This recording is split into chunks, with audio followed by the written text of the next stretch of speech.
Eric Bugenhagen is a former WWE wrestler, strength and conditioning coach, and self-proclaimed gym rat. His enthusiasm for lifting weights is unmatched. Any video he posts will motivate you more than copious cups of coffee. Today on Fitness FAQ's podcast, we discuss mindset and practical strategies for training like a beast. You can tell a lot about a person how they describe coffee. If they're describing flavors, you put them over here. It's like the pencil necks, you know? Whereas if it's just about, about the caffeine.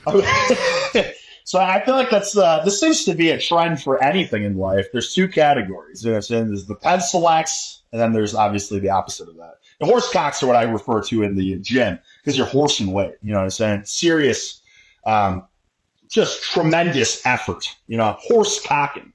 So that's where that comes from. Like if you're gonna, cock it, like just freaking, you know what I'm saying? Just thrust it. Just fucking hoist the weight like a freaking specimen of a horse. Why is it so rare to see that in public? Because we talk about this, you get on the internet, you can see other dudes getting after it serious. But then in public, it's just the effort is so low. The exercise choice is just garbage. Why are there not as many people doing that?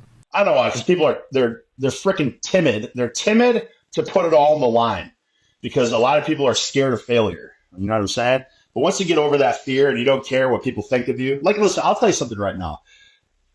There's nothing more annoying than someone unnecessarily grunting and groaning in the gym. You know what I mean? Because I've seen it before. I saw some just freaking meathead buffoon deadlifting like 4 plates. And this guy thinks he's Johnny Horsecock. Not to say that because strength is subjective. You can deadlift, 3 plates and it's badass if it's freaking, with the utmost intensity and it's your 1 rep max and all that.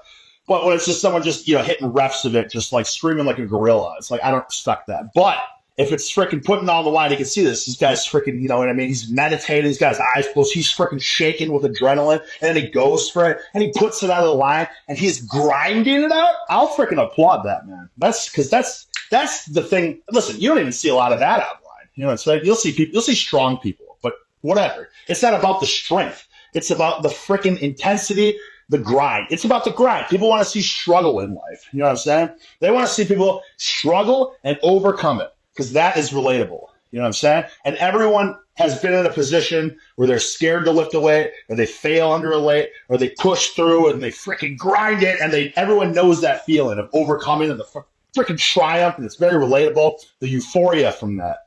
So that's freaking gold. Just lifting a lot of weight. If someone freaking deadlifts 900 pounds, but it looks like a feather and it's easy and there's who cares? Who gives a shit? You know what I'm saying? 100%. And you see a beginner doing that, getting after it, whether they're lifting just a fraction of weight, but for them it's challenging versus a person who's super strong. They're just going through the motions. Obviously you respect the beginner. You respect effort. That's infectious, man. Yeah, dude, listen, I was a strength coach for many years, many moons ago. You know what I'm saying? I got away from that, but I loved it. I loved working mainly with young athletes. And with the young athletes, it was always, and people could say like ego lifting and stuff. I don't see it as ego lifting. I think it's enthusiasm to freaking keep progressing.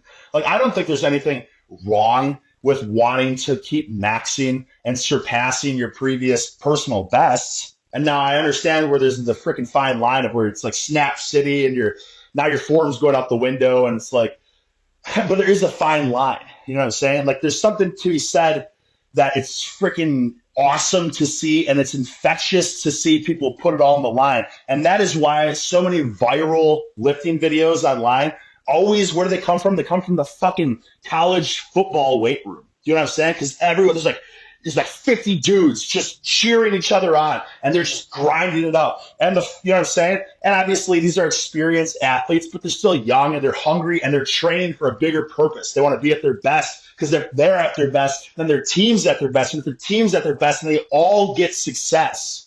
That's what it's all about, So to say that like, oh, you should always have reps in reserve and all this boring horse shit. I get it. Like, also coming from strength and conditioning, I know so many coaches that all they care about is like reps in reserve. And because at the end of the day, all they care about is just not injuring the athlete. Because if they injure the athlete, that looks really bad. And I get why that is, because when a team wins, usually the strength and conditioning coach never gets the credit. The coaches get the credit.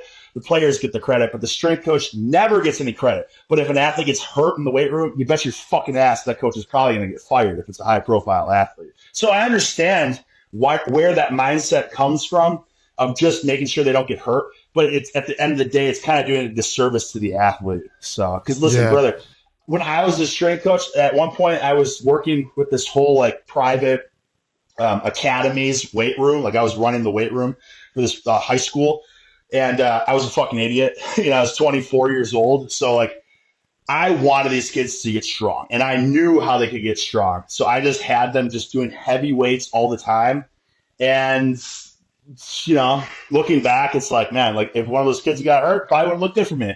But for the most part, nobody got hurt, and everyone got so fucking strong. And that football team, man, went from like the worst in the conference to the best in the conference in like one fucking year.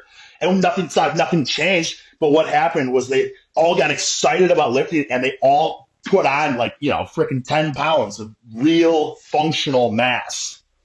And that is hard to do unless you really fucking eat and grind. And I think that I instilled that was awesome and badass, and those kids were excited about it.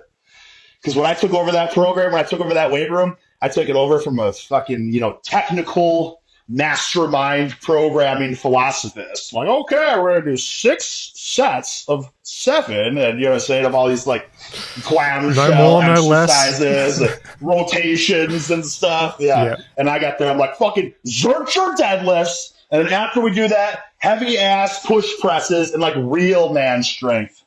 And like, oh my God, but what about the clamshells we used to do to warm up? I'm like, brother, you can do whatever the fuck you want to warm up. But right now, when I'm here, we're bringing it. And we're horsing some serious weight. You can do the warm up shit before I get here. But Eric, the glute medius. I don't want to waste your time. The glute medius is the secret to unlock. Yes, you know exactly where I'm coming from. The most effective way to get that intensity is just train like very close to failure, technical failure, whatever you want to call it, on your first few sets, and then just bring it on your last set. It doesn't have to be this, every set has to be to failure, or I'm always 3 reps in reserve. I think that's a good way to get a blend, best of both worlds, safety, effective stimulus, whatever. For sure. Yeah, 1 rep or one set where it's just let it all. Last set of each exercise, just go for it. Try and PR. I think so. I honestly think that that's the best way to go. And listen, it doesn't always have to be an all-time best. But I think that the best approach for anything, any exercise you do is always, if you can't get like a 1 rep PR, you get a 2 rep PR. If you can't get a 2 rep PR, you get a 3 rep PR. But going into the exercise, you have to go up the warm-ups. I will say this all the time, and I'll say this till the day I die. There's no perfect program. There's no like, this is the best program, this program's shit. Because at the end of the day, every day we feel a little bit differently, and you have to have a level of connection with your instincts, because depending on your warm-ups, brother, some days you're I swear on my life, some days you're 100 pounds stronger than other days. Yeah. And I have so many freaking days that I can recall back on how I can prove 100%. Like just the other day, it was about a week ago, I was going for Romanian deadlifts. And what I like to do with them, I mean, this is a whole different can of worms, so I won't even open it yet. I won't even open that. Anyways, so I thought I was going for an all-time PR, 751 pounds on it. I miscalculated. It was 741, but it moves relatively quick. So then 2 days later, I'm like, you know what, man? Like that moved easy. I know I'm recovered. So I'm just going to go for a freaking personal best because I know it, and I still know I have it in me 100%. But one reason or another, whether it was just like my hamstrings were maybe tight, maybe my adrenaline wasn't as high, maybe I was, freaking a little fatigued still, I couldn't even Romanian deadlift that day, like all the way down, like in the 600s. So 100-pound difference. And like I said, there's a lot of factors that come into play. So some days, and that's how you got to know yourself. You got to learn your body, how much recovery you need. Like 10 years ago, man, like I know for a fact I could take a day off and I could come back and be 100% recovered. You know what I'm saying? But as I get older now, I can't quite recover as quickly. So it's always a learning curve for the most part. But some days like today, I did an 815-pound handback deadlift, which is the most I've done in a long time. And to be honest, I wasn't even planning on doing that when I got into the workout. I had it deadlifted in like a week, and I was feeling it. I was feeling the fire to hit something, to hit a deadlift, to hit something big. But I went to a commercial gym the other day, and I fucked around with these weighted back extensions with like weight plus bands and stuff. And one of the greatest freaking hamstring exercises in my life, because while I was doing that exercise, my hamstrings were getting sore, which if your muscle's getting sore during the workout, you're fucked for like a week with soreness.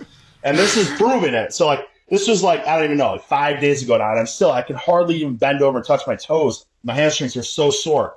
So I was like, fuck, man, like I have this desire to deadlift, but it's not going to be good because of the soreness. And if anything, because sometimes soreness doesn't really mean much. You could still be, your strength could be 100%. You can have a great workout, even if you're sore. But the biggest component of lifting is the fucking mindset. So if I'm doubting myself and already thinking maybe I'm not at 100%, and I'm thinking about my hamstrings, my mindset's in the gutter already. That's not a good mindset to hitting a big freaking, all-time best. That's not even a good mindset to having just a good heavy day. You know what I'm saying? So it hit me. I'm like, wait a second. I can still deadlift with 0 hamstrings, and that's the behind the back deadlift, which that's in the first place. When I was taught that movement, that's exactly why. It's a perfect complement to like a hip hinge because it's 0 hip hinge. It's just all knee drive. So why the interest in unconventional lifts? Because the pencil necks are going to say, just do the basics, bro. Well, I think for the most part, the unconventional lifts, so where it all came from was that behind the back deadlift. When I was taught like kettlebells and how the hip hinge and all that stuff from this, I've told this story a bunch of times now. I was somewhat of a pencil neck, which is funny because I was probably still like 220 pounds. But I was a pencil neck like 14 years ago, and I was doing all like, no disrespect, I love Charles Poliquin, but I was doing like his like German volume training, and I was trying to do it on machines, and I was trying to do like heavy eccentric overloading and all these complicated techniques, but I wasn't focusing on like just heavy compound lifts. So I was doing pretty much what I think the whole fad of strength training revolves around right now. All these just advanced, complex theories of, like if we can elongate the stretch and the tempos, and that's kind of why I'm like I'm such a freaking advocate about when I always talk about just horse cock weights and pencil neck shit. It's because I've been through all these phases. I'm not a young buck. I'm not super old, but I've been training since I was 11. I'm 36 now, so I've been 25 years. And brother, trust me, I started with like Gold's Gym, cookie cutter bodybuilding training for like my first 10 years.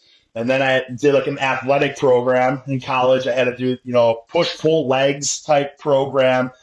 Meanwhile, while still doing that, I was like, yeah, but what about like my cable flies? And what about all these bodybuilding? I'm overtraining. I was like such in the mindset of most people. We need days off. We're not training specific muscle groups. We're overtraining. The frequency is too high. You know what I'm saying?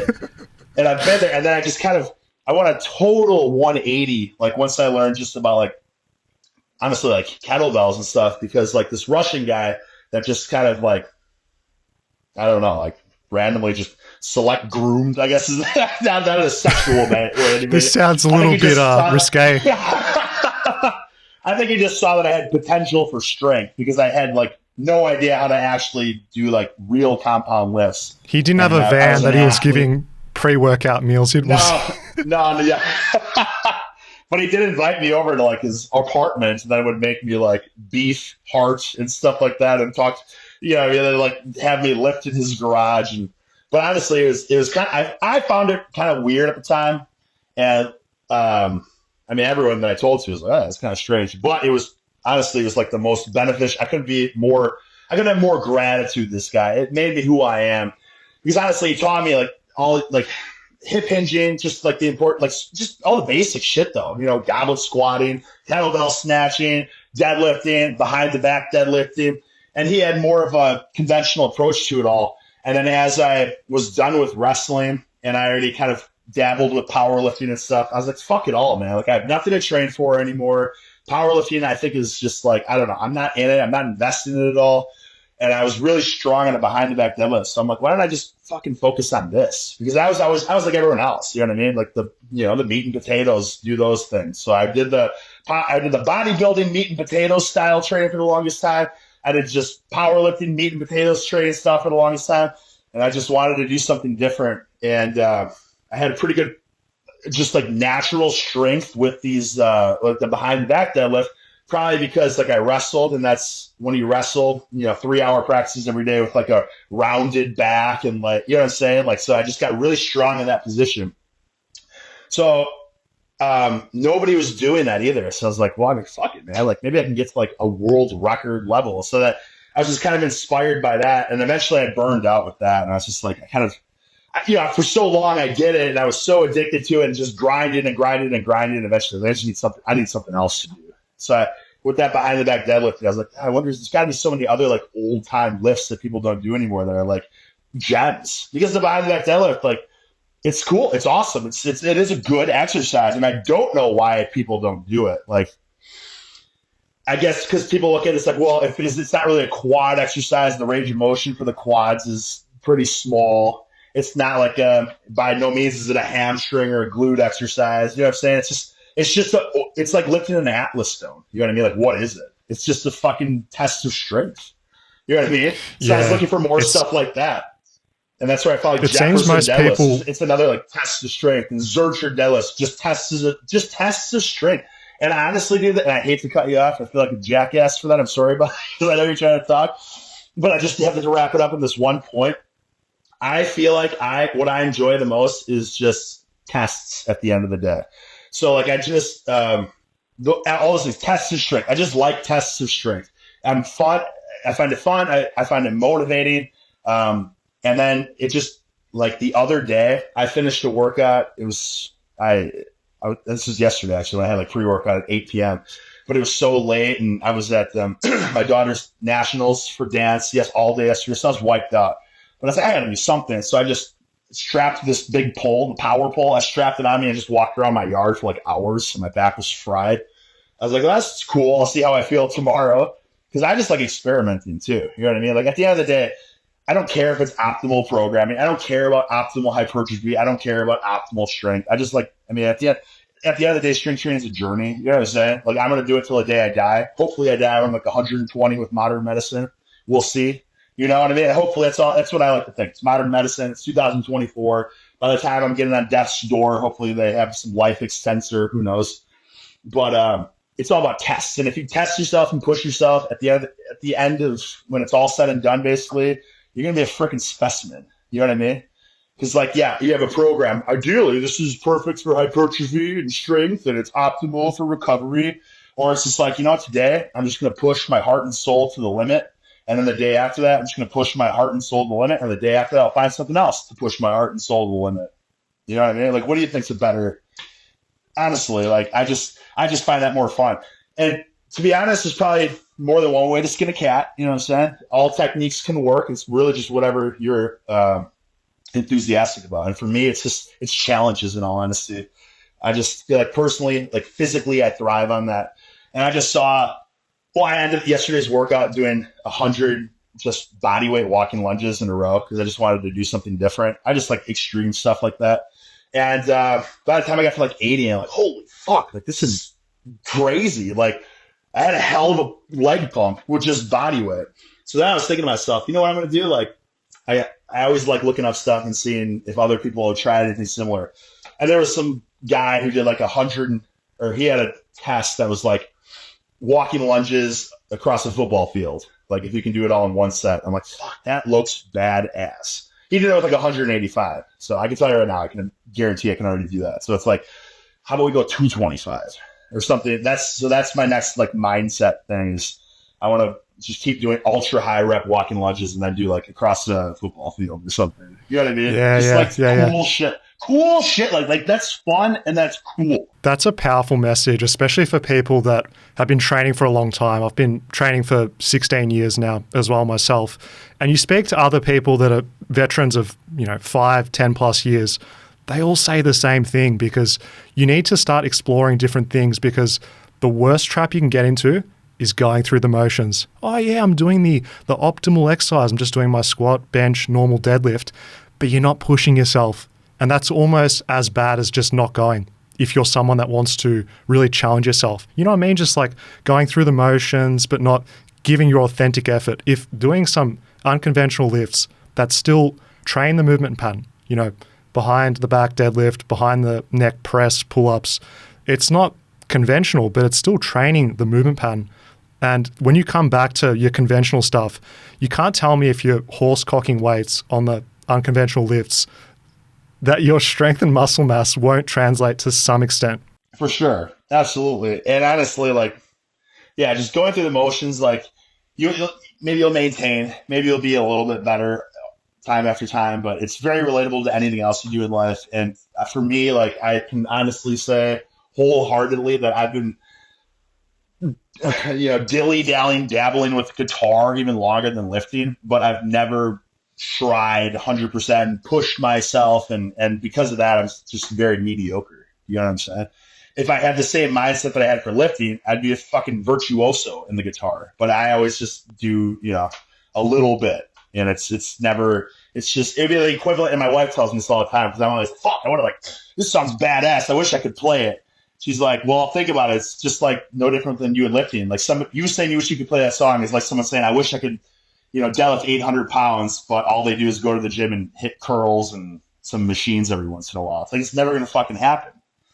But if you did it every single day and you actually pushed yourself, then of course it's possible. It's strength training is the same thing as anything. You know what I mean?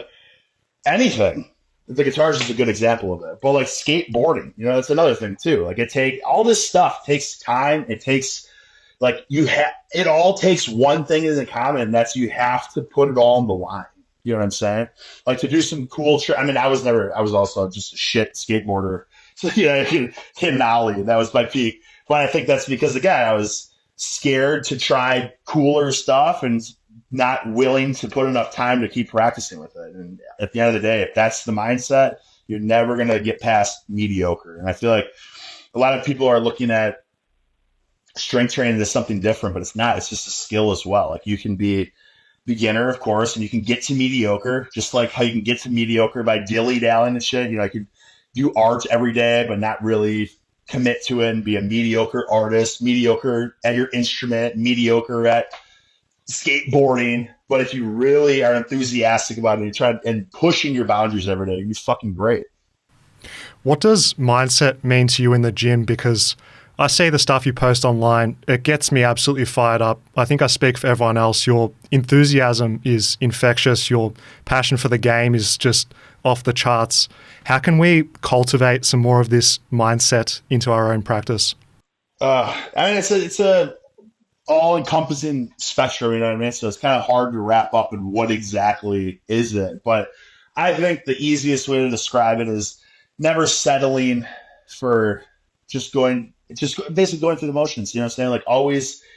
Always having the mindset that you have to somehow one-up yourself the other day. And I feel like the easiest way, the most visible way of that is the 1-rep maxes. But as I say, not everybody, you don't have to do 1-rep maxing. It could be the same thing with a set of 8. You know what I'm saying? It could be a 20-rep set. As long as you're actually progressing, and people are like, well, that's just progressive overload. It's yeah, it is. But there comes a point where you're in a plateau, and a lot of times that plateau, it's mental. It's, brother, it doesn't even make sense that you would physically be in a plateau for 5 years. You know what I'm saying? But it does make sense that you get in a mental funk, and then you defeat yourself mentally. And I feel like that's what happens with most people.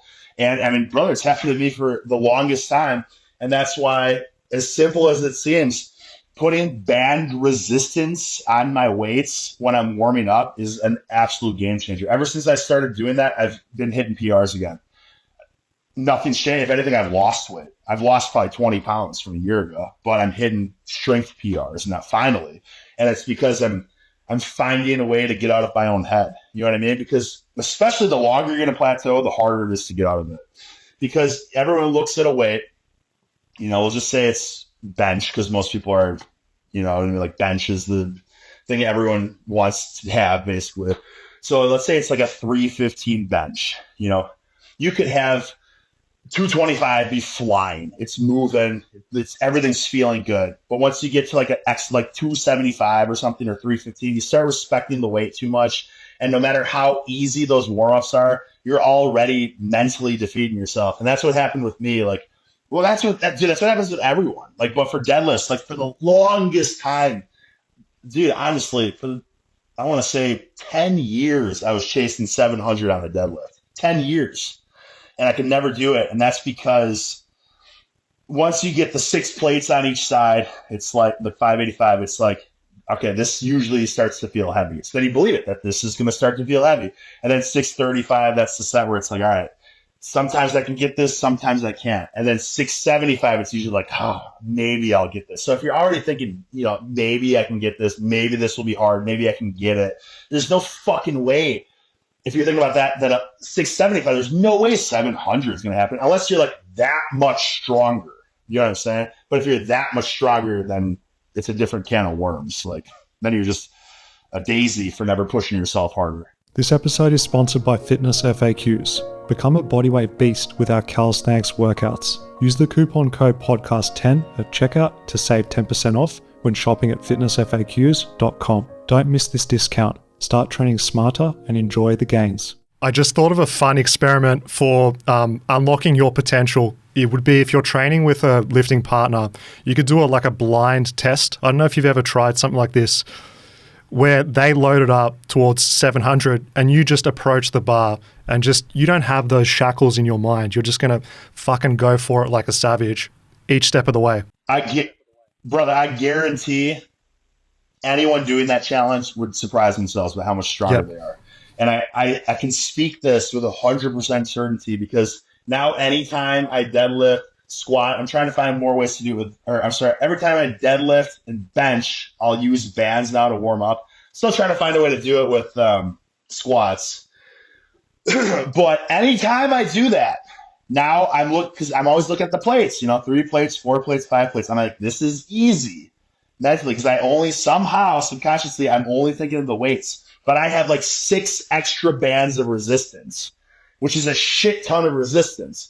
So that all of a sudden, once I'm up to, the weight that usually feels hard, it still kind of feels hard because mentally I'm like, oh yeah, this is hard now. But I'm like, oh fuck, but I have 7 bands on here. So I'll take a few bands off and all of a sudden I just totally reset my mindset. I'm like, okay, this will be easy now because I took these bands off. And sure enough, it is.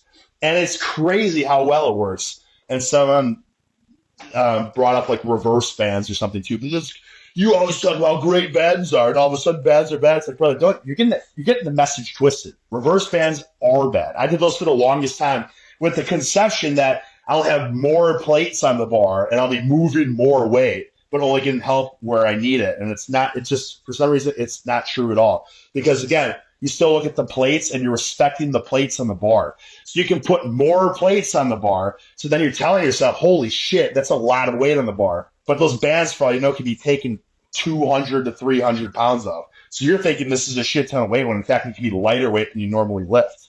It's the exact opposite effect as using band tension. So then you're psyching yourself out for lightweight. See what I'm saying?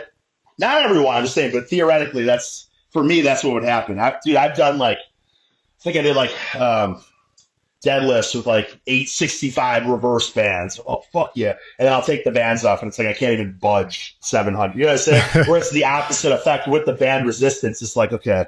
It's damn, this should be light. Why is this so hard? You take the bands off and the weight just flies the fuck up. Oh, man. So you prefer that for more of a warm-up as opposed to always using it as a training tool? Yeah. I don't even look at it as a training tool. I don't even think. I look at it as purely a psychological manipulation, basically. And brother, I swear it works every time.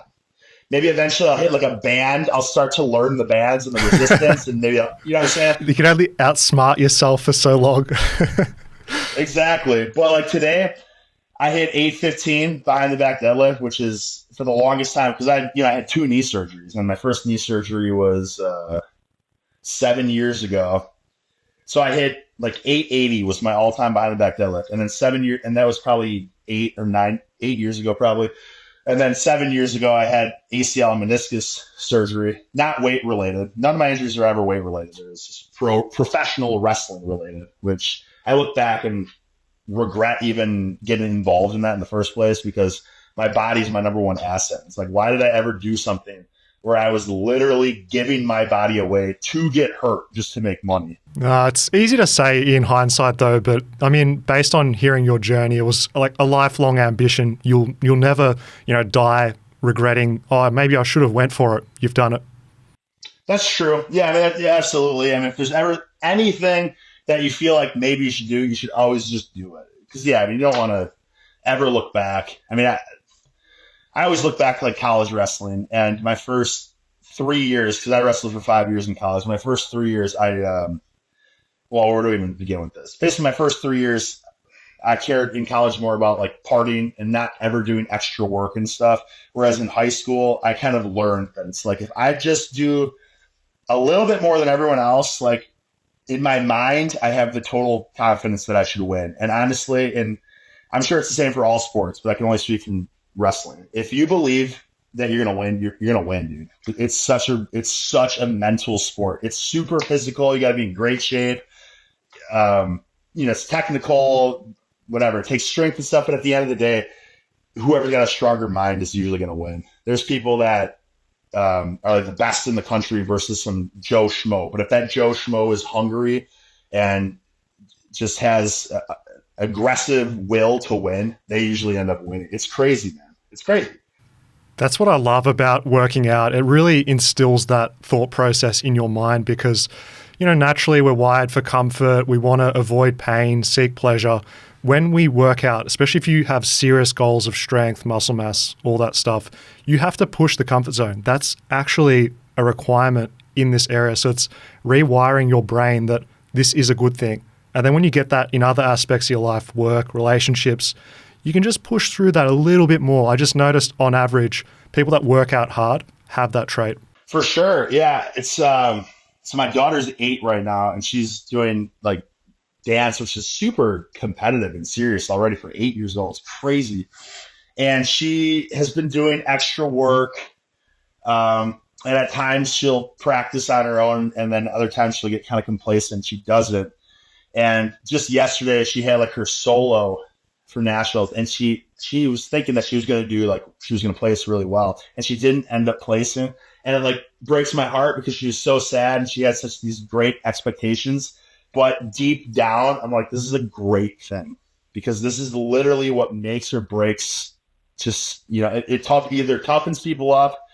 If you choose to approach it like a winner, like a champion, like you can look back and be like, okay, I didn't do well, but I wasn't doing the extra stuff. Now, if I do more, like if she does more now and practices a bit more on her own, and I would love if she like worked out with me. If she starts doing that and then starts doing better, like placing higher, like forever for the rest of her life, it's going to ingrain like that mindset that like, if I just do more than the average Joe, I will do better. And it sounds so easy theoretically, like if I just work harder than this person, but until you actually experience it and actually, get humbled and humiliated and taste defeat, but then do the extra work and come out of the other end and beat those people that once beat you, there's no better feeling. And it's just like, holy shit, like life is literally what you make it. Like you really can. You could be a loser or you could be a winner. And honestly, it's in your control. Like people say like, athletic, genetic ability and all that kind of stuff. Yes, that plays a huge part. But a lot of times those athletic specimens, stuff comes easy. So that when it starts to get difficult, they don't rise to the occasion. You know what I'm saying? Whereas the people that aren't as blessed, like genetically, athletically, are usually the ones that end up being the most successful because they learn, like, I just have to fucking grind and, put that extra time in. And when I do that, I'm more successful. And then obviously those traits just carry with you for anything you do in life. What's really helpful for me is when you're setting these goals, say you don't get the outcome you want, reflecting back on the process of what you did is so huge because just say you get the outcome you want, but you didn't work hard. That in and of itself almost shouldn't be rewarded versus if you look back and you're like, okay, I could have done this better. I could have slept more. I could have fixed up my nutrition. I could have done a bit more learning to focus on what I need to apply that, then get the result. You should reward the process because that's actually what you can influence. Yeah. Yeah, absolutely. I freaking hit the nail on the head, brother.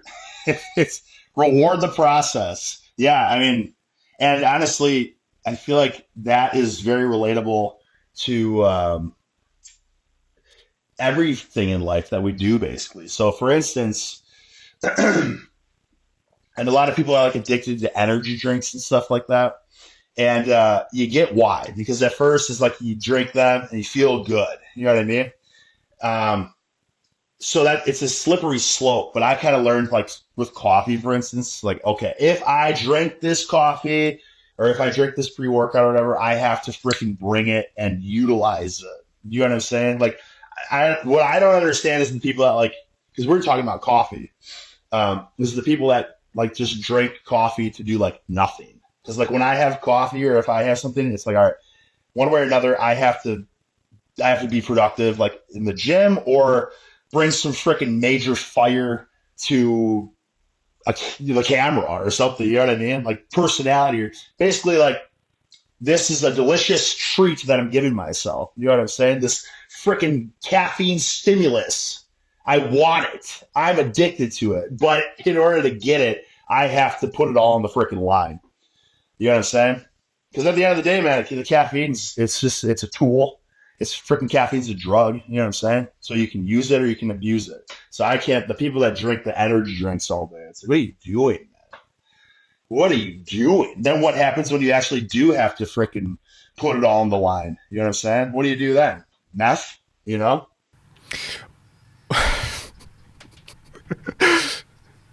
What are the shortcomings of the scientific, evidence-based community?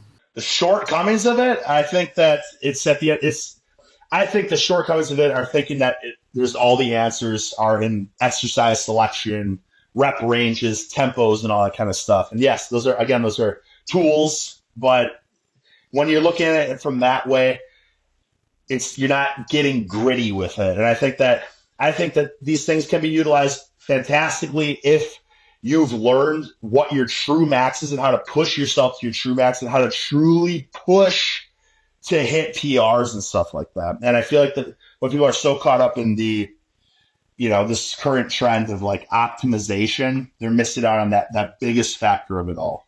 You know what I'm saying? Yeah, like for me, it's the like intensity. Well, like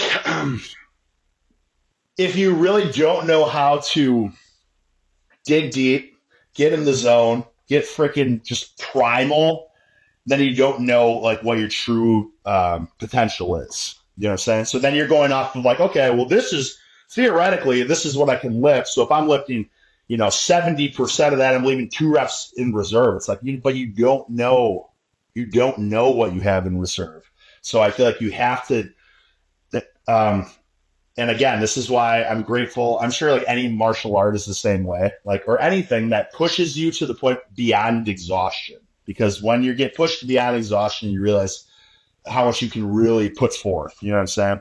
Whereas someone that's just started lifting weights and like, okay, this is a comfortable set of 8 or something. It's like, yeah, but you got to learn, you got to find out what's not only uncomfortable, but you got to find out what's like to the point of just death. You need to go there. Yeah. Because once you go there, really then hard. you do realize like, holy buckets. I thought that I was failing at 8, but in fact you could have failed at, 20. What's really difficult is that is hard to teach because you need no other way. You can't read about it. You could say reps in reserve, this effort relative to failure, but putting that effort forth, even on a different exercise, is a whole different ballgame. Effort on isolation compared to going balls to the wall on a deadlift, different story. And just you can't just read about it. Okay, then this is what I should do. You have to actually get in the trenches and do it. And my background's in physiotherapy, physical therapy. What the issue is with some of the science-based stuff, and people get a bit scared, is things are said like don't squat knees over toes, don't round your back on deadlifts, all these other myths like this. And a lot of the times it doesn't even apply to the person in question because the majority of people are healthy, no injury history. And I feel that the scientific community is great for giving guidelines for certain things, but then at large, it seems, especially in fitness, it's making people fragile. It makes people think they're weaker than they are. It, nocebos them into thinking I'm going to get pain if I do this stuff. Whereas, this new wave of people that read the science, actually have skin in the game of fitness, like professionals like yourself and me, our duty of care is to tell people, you're a fucking savage. You can make your body so strong. And just, if you're sensible with progression and stuff like this, you can do things that would literally snap people in half if they're not used to the load of these exercises. Yeah, absolutely, man. Very well said. And like I was saying, back before I started really pushing heavy compound lifts, like I was kind of in that science mindset with doing tempos and all that kind of stuff. Again, there's nothing wrong with it. But like you said, I really was like holding myself back. I specifically remember I even had like a Gold's Gym journal that I trained with, or like I kept track of like everything. And my bench was like, it was 185 for 6. And so it's just like, but then as I learned of like, okay, like, wow, like neural drive, like, how we can get stronger just with like our efficiency, our nervous system and all that kind of stuff. I was able to like bench, 405 and compare that to when I was like repping like 180. You know what I'm saying? And then it's like, what's going to make you bigger and stronger in the grand scheme of things? It's like, let's get our body to that point. Let's become efficient at lifting for the singles and the doubles and just get like that freak, just like neurological strength. And then go back to doing the tempo and all that kind of stuff. And it's just definitely totally different. Yep. All of a sudden, if I was doing 185 for sets of 6, now all of a sudden I can do, 245 for 6. And it's just like, what a difference. Yeah, that makes you way more well-rounded. I love that remark about the value of horse-cocking weights is you get big, you get strong, you essentially bulletproof your body, increase its resilience, and you can also go back to do lighter weights, tempo stuff, perfect technique. But if you just do the lighter weights and perfect technique, you're going to have a hard time having that neurological drive to horse cock weights. It doesn't work the other way around. 100%. Yeah. That's awesome, man. I love that. Like you said, you got the skin in the game and a physical therapist, right? That's what you're saying? Yeah, exactly. Yeah. That's because it's like with my progression with my career, it's like, how like-minded people are. You just love training. And this is all I want to do. Okay, I'm just going to choose a job that in some way, shape or form gets me to talk about exercise all day. That's what happened with me, basically. You know what I mean? I just want to lift weights. I just like the gym. I guess we'll just do this. Yeah, if you're passionate about something and you do it long enough, eventually you'll get to the point of having influence. Yeah. Dude, someone asked me something. I can't remember exactly what the question was. When did they ask? But it doesn't even matter what they ask because the answer is always like, just do what you're passionate about, do what you love, and it'll work out one way or another. Because when you love it and you're passionate about it, like you're gonna put so much time and just like heart into it, and that you can't fake that. You know what I'm saying? When you're going through the motions and you're half-assed and stuff, and you have no just love for it, that's, you know what I'm saying? You're gonna get burnt out then, no matter what you do. That's why answering these mindset questions, I can tell it's difficult for yourself as well because it just comes natural. You love this stuff to the deep of your core. So when you get people saying, "Oh, Eric, how do you go to the gym more than 5 days a week?" You're just like, brother, if the world was collapsing, I'd still be doing this. It's hilarious because it's true. Yeah. Yeah. Well, and my answer to that would be, because I've had people ask me this stuff all the time, man. Like, oh, I'm just trying to start working out. Like, what's the best program or something? And my answer is like, who gives a fuck? Don't do any program. Just go to the gym, pick like one exercise, just one thing that you're comfortable with, do it, and then the next day come back and just try to do a little bit more with that one exercise. Because when you're doing this, you're going to get in the habit of going. So do what you're comfortable with at first, just to get in the habit, just to get in the groove of going. Because that's the hardest part for anyone that hasn't started anything yet. It's just, you just got to make it a habit. Habits are hard to break, good or bad. They're hard to break. So get in the habit of just going, doing one thing and trying to get better at it. Because now eventually you're going to instill this freaking psychology. Okay, so I just need to one up something. So whether it's, freaking bicep preacher curl machine, who cares? go, try to just do one more rep each day or 5 more pounds or whatever, because eventually you're going to get sick of that, right? And like, well, let me try a different machine. And then eventually you're like, well, let me try a different machine. And that now you have the freaking mindset, right? And you have the habit of going. So you have the freaking mentality to progress. You have the habit of going. And eventually you're like, well, let me try some different things. Let me try some free weights. Let me try these, let me try to learn how to squat. Let me try to learn how to deadlift. And you know what I'm saying? It's just it's a tree, man. It's not just bulbous and gigantic out of nowhere. Let the freaking roots grow. If you want those gargantuan gains, you have to choose exercise that are fun for you. That's so key. It doesn't matter if, as you said in our conversation, oh, this is optimal for bodybuilding. This is optimal for strength. You need to choose stuff that's meaningful to you. My background is in calisthenics, doing, body weight movements, mastering your body in space, unlocking these cool skills, throwing on heavy ass plates, 2, 3, 4 plates for pull-ups, dips, etc. That's fun to me. I love that. So I push myself really hard. I know for some people, they might not like that. Some people like machines, some people like free weights. You got to choose your medium that you enjoy, because you're actually going to put 100% and beyond. Yeah, for sure. I mean, listen, I knock the machines a lot from time to time. But yeah, dude, if you love doing machines, they feel good to you and you're excited to do them, then by all means, do the machines. Because it's the freaking effort. That's something I've been saying a lot lately too, because there's so many like rankings coming out of one exercise versus another and all that. And I think at the end of the day, it's just, like we were talking about, listen, brother, if you're enthusiastic and excited to do this fucking machine, do it.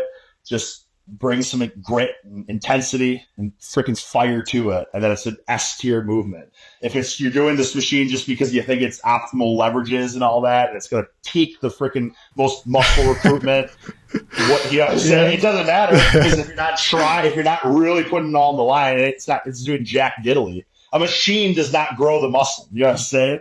The fucking passion, effort, energy you put into it is what's going to grow the muscle. I love that. And same thing goes with the perfect program, the perfect split. I know for a fact that there's people out there following, on paper, the scientific optimal split for, it's got within 10 to 20 sets per muscle group per week. It's perfect like that.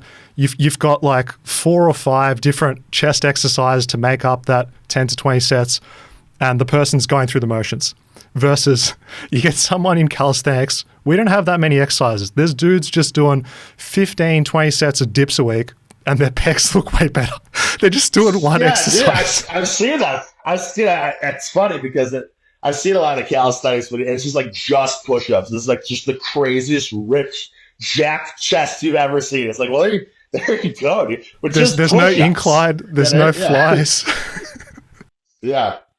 Yeah, I mean, here's this funny, super relatable to what you were saying right now. Is I think I made some comment or something. It was about another one of these exercise rankings, and it was Bulgarian split squats, and I think it was said that like, oh, they're physically taxing, so I only do like 2 sets of them. And I made a comment. I was like, man, physically taxing? What? Like, first of all, nothing should be. Kids, it's like what we're talking about. You don't want to get too tired. Please don't try too hard, boys. You got like. And physically taxing, it's like, if you find this exercise physically taxing, this is not the exercise for you to be doing. So we were talking about in the first place.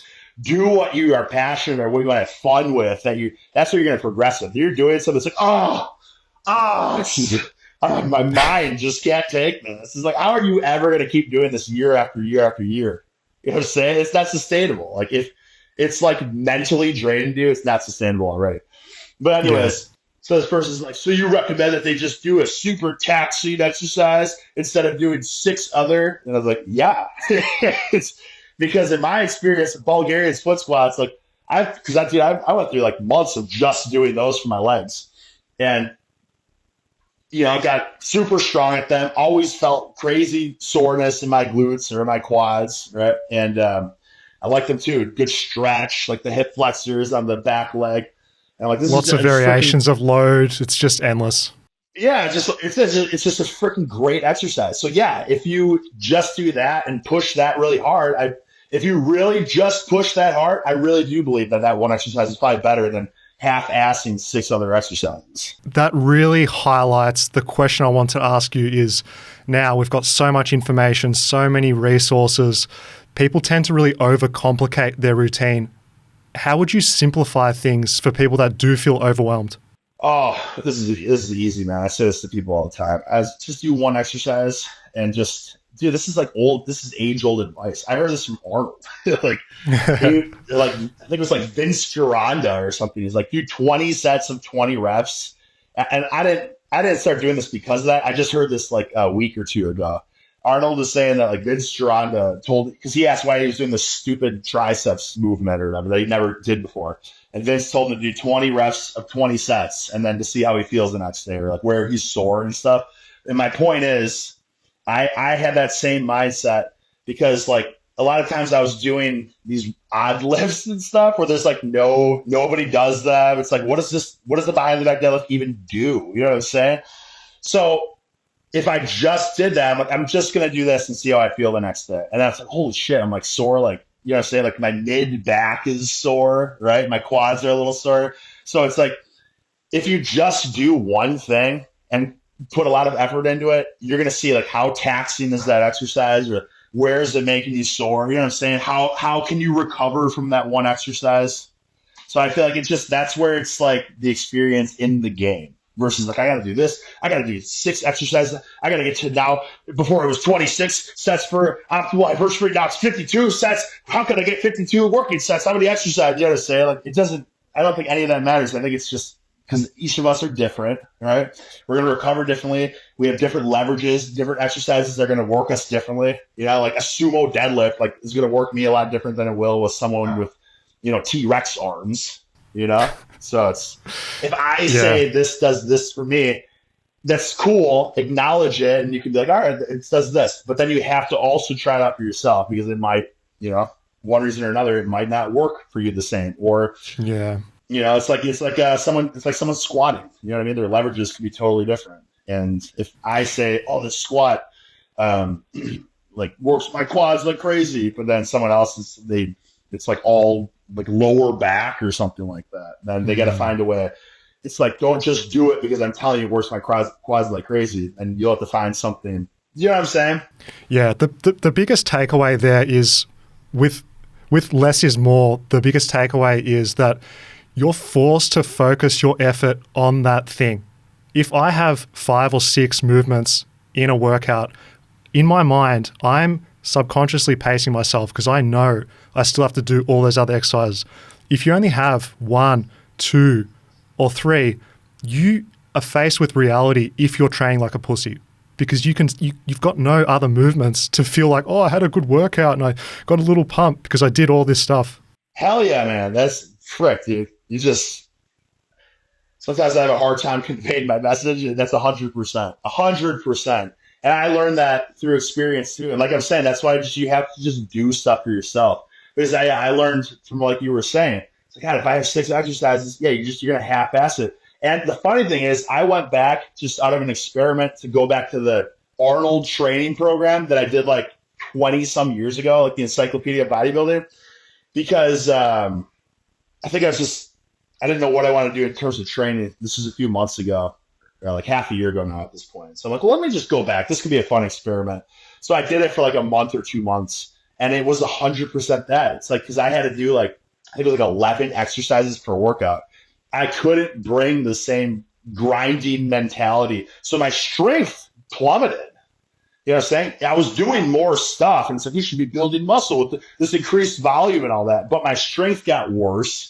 So therefore, I did build more muscle because I was getting weaker. You know what I mean? With the big movements, the squats and the deadlifts were getting weaker because I had to do a million other things.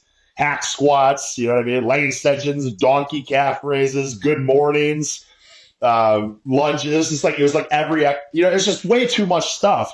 So I feel like that is good for somebody that's trying to learn the way, I guess, as well. Like that's another approach. Like, yeah, I mean, you could do all this stuff as well.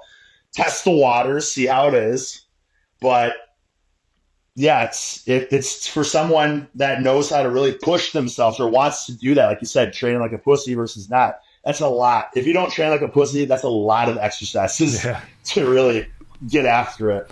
And there's a sweet spot because there's a lot of truth in saying if you only did squats, you are going to be missing out on some stuff. If you only did deadlifts, you're missing out on stuff. But you don't have to go the opposite extreme, like doing deadlifts and then doing 3 different hamstring curl variations, one prone, one seated, one single leg, through back extensions too. Is hit the main movement, hit it hard, and just progress that instead of deluding yourself that you're working hard with 15 exercises that you've learned. You've got to like restrain yourself and just contain it for a workout. You can always add to it later, but don't be like, oh, I learned all these movements, I'm just going to throw the kitchen sink. I think that's the best approach. I think what I find the most sustainable and what I enjoy doing the most is going to the gym and having the plan of the one big movement I'm going to just destroy. And then depending on how I feel afterwards, I'll just, leg curls or something. You know what I mean? Leg curls, leg extensions. If I have the energy in me and whatever, then yes, hit the little accessory bullshit. But the plan is just the one thing. Because like you said, if you have too many things on your mind, you're half-assing it because you have so much stuff to get through.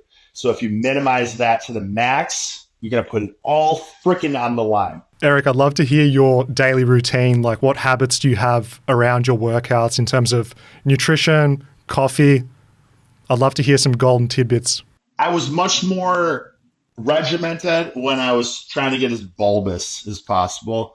So, because there's 2 different approaches to it. So when I was doing that, I'd wake up in the morning. I was 1,000 calories of oatmeal, and then I would stuff the fanny pack full of treats, essentially, high carb, fig bars or Clif bars, and I was shot for about 1,000 calories on that. And if I didn't have that stuff, I always had a carb powder on reserve too. Because I don't want to drink the super processed carb powder, but like if I was out of the treats, then I was like, I'll do this. And I would mix the carb powder with like creatine and amino acids. Yep. Obviously, just because I'm going to have like super high spike in blood sugar, I might as well put these other, that makes sense.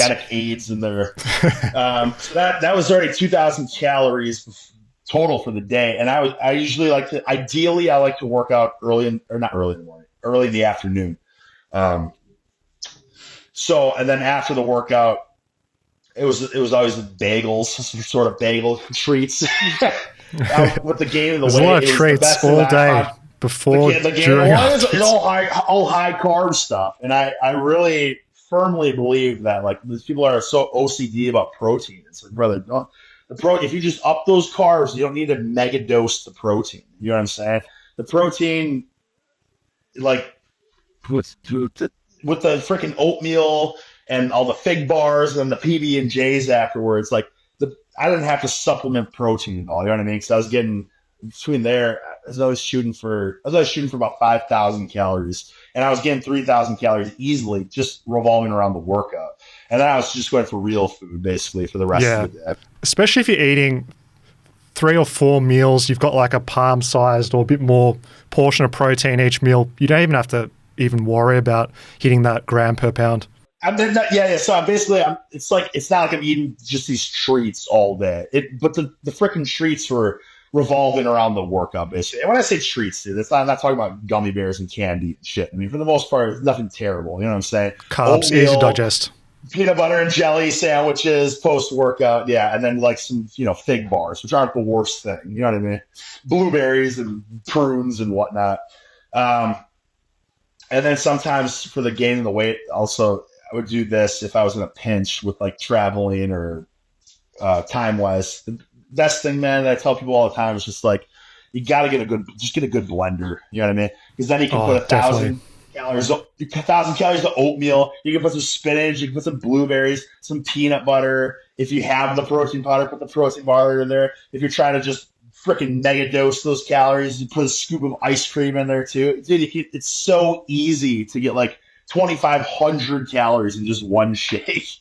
So easy. So the people that are like, I'm a hard gainer, I can't gain weight. Because I had that mindset all through like when I was started lifting like my teenage years. I didn't understand how to actually eat. Like for me, it was like, oh, I'm eating a lot. I eat McDonald's here and there. And, and you're so active, you're just burning it all off. Yeah, I did. It's like, you had like, what's a burrito? Like 1,000 calories. You know what I'm saying? It's not much. So it wasn't until like I did go heavyweight in college. I was like, okay, I have to have like, what was I having? I was having like a pound of hash browns in the morning, and I was having, I'm not recommending this, but I was having like the dozen eggs, and I was having the 2 pounds of ground beef for the potatoes, and then. But Eric, what about the cholesterol? Eric, the cholesterol. Well, that's what I was just gonna say, and then it transitioned into when I found out about the 20 rep squats with the gallon of whole milk a day. That was the game changer for me. Oh, Eric, I got a comment. That was a pivotal part of my childhood, seeing you do that gallon of milk and the squats. My God.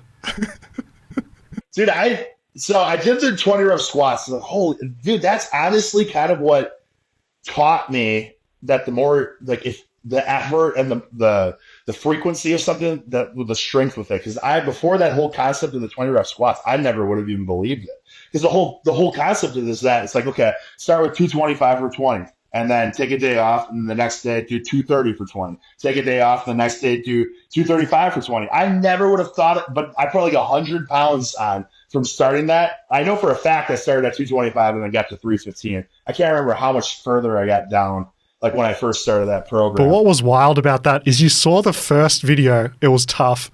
And then each video, it got just a little bit tougher, and then you tolerated a weight, and then it got hard again. And you're like, there's no way he's at 14 reps. Is he going to do 20? Yeah, dude. So that was like 7 years ago. That's the second time I was like, I'm going to get back to the 20 rep squats. Yeah. The funny thing about that is, man, the squats wasn't even the hardest part. That's when I first moved to Florida. So I wasn't acclimated to the heat. Before that, I was living in Wisconsin. I was training in like a cold basement. So I moved to Florida. I did the 20 rep squats in the 120 degree humid garage. And it's just like, but again, all I did, I was like, if I'm going to do this, I'm going to just do these squats. And I started at 225, and I think I ended that one at, I know I did 365 for a fact. I don't know if I got to 405 that time. But again, recently I did do 405 for 20, and it's just like the most insane thing ever. Those 20 rep squats. You do one set of 20 with a hard weight, and you're done. You're freaking done. That's what I'm saying. Like when people are like, "Oh, 6 exercises," or why would you do one if you do 6? Like, all right, give me one hard set of 20 on the squat. Your legs. You won't be able to get up off the floor for 20 minutes. You can't even stand. Yeah, you can't even stand up. There's something about putting it all on the line and digging deep. Yeah. If anyone wants motivation before their leg day, check out Eric's 20 rep squat videos way back on YouTube. I guarantee your leg day, you will go 50% harder. Yeah, man. It takes some real work ethic to bang out those sets. And that's a great way for people to learn what they're capable of then. We were talking about it before. It's like if you haven't really pushed yourself, it's hard to teach that. But with the 20 rep squats, I think that's a good way for people to learn that. Because the whole concept of it is to pick a weight you can do for 10 and then do it for 20. That's the whole, I think that's the whole thing in the book. It's like pick a weight that you can do for 10. And then it doesn't matter how long it takes, how many breaths you got to take in between. You have to do it for 20. And you can do it. It's very uncomfortable, but you can do it. If you can do it for 10, you can do it for 20. Yeah. So that's where it all, I think, started with me of realizing that mentally is where we're holding ourselves back. Physically, we're capable of a lot. Because then I took that for the 20 rep squat, and I did that same thing with the Romanian deadlifts after. And it was the same thing. I added 100 pounds to my Romanian deadlift. And I was like, well, fuck, if it works for this, it'll work for this, and if it works for this. And eventually, why am I doing sets of 20? Let's try doing it with lower reps. And that seems, if there is a secret to pushing yourself really hard, having that enthusiasm, cultivating the mindset, it's tracking your own training, setting PRs on your own lifts. You can look to other people for motivation. We could see you doing this freakish stuff. People watch, other specialists, wherever they are, get motivated. But ultimately, it's what you're doing. And seeing that trend upwards on paper has to be the most addictive feeling. It'll keep you coming back and working hard. Yeah, it makes it all worth it. At the end of the day, we all work out to better ourselves, right? And the easiest way to track if you're bettering yourself is those, the reps and the sets. You can maybe see some progress in your physique, but that's like such a slow, painful thing. So it's like, if that's what people are training for, they're going to burn out. You know what I mean? If you're like, oh, I want to, I just look at, if you're looking every day, looking at the mirror, you look no different, but you can lift one day and hit, 225 for squatting, and then a day later, another day, you can hit 235 for 120 on the squat. You know what I'm saying? So it's like, and that is exactly like you said. It's addicting, and you got to find the factors that are addicting to really stick with it. At the end of the day, it's the game of sustainability. You know what I mean? You got to find. Oh, definitely. Can you do this for the rest of your life? Perfect. Then that's what you should be doing. And not to say physically, but like mentally, like when you're going to the gym. So like you're talking about the calisthenics and stuff. Like, yeah, like you love doing it. You've been doing it forever. You'll keep doing it forever. Like, so if you like doing that more than, going to the gym and doing cable crossovers, then by all means, like we talked about it. You hit the nail on the head with that earlier. Great closing words. The one and only Eric Bugenhagen. Where can people check out more of your stuff, mate? YouTube. I think it's like, just type in Eric Bugenhagen. Yeah. Someone took the handle, Eric Bugenhagen handle, so I had to be there. I got to be the douche that is like the official. And then I'm on Instagram, Eric Bugenhagen, Twitter, and a Patreon that I just do like training updates with every month. Awesome, man. Thank you so much for the chat. Thank you, bro. It was great talking to you.